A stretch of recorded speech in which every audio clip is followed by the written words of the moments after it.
नमस्कार दर्शक बंधु आशा करुच्ची आपण मैंने बहुत भलरे थिबे एवं बहुत खुशी रे मध्य थिबे। यदि आपणकर मंगल खराब अछि ताले आपणकर एनर्जी ठीक आसीबनी। आपणक पाखरे बहुत सारा क्वालिटी थिले मध्य आपण लाइफ रे सक्सेस पाई परिबे नै, कारण आपणक पाखरे रिस्क नेबार क्वालिटी आपणक पाखरे आसी परिबो नै।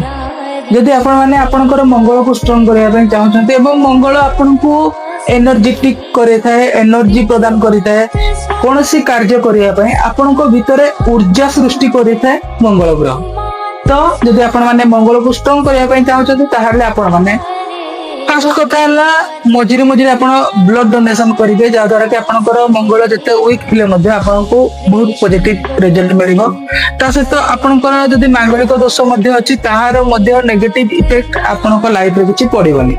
आपण माने प्रत्येक दिन सोइबा पूर्व हनुमान चालीसा पढ़ी पारे एवं ता सहित आपण माने प्रत्येक मंगलवार दिन हनुमान को पाखरे जाइकी लाल सिंदूर अर्पण करि पारे, ता सहित राशि तेल अर्पण करि पारे, जहा द्वारा कि आपणकर जदि मंगल खराब अछि ता निश्चित भाव रे आपणकर पॉजिटिव रिजल्ट देबो। मंगल ठीक हे गला पर आपण एनर्जेटिक सबला रहिबे एवं आपणकर कोनोसी रिस्क नेबार क्षमता पळे आसीबो। आशा करूची ए रेमेडी रे आपनको निश्चित भाव रे बहुत सारा बेनिफिट मिलिबो।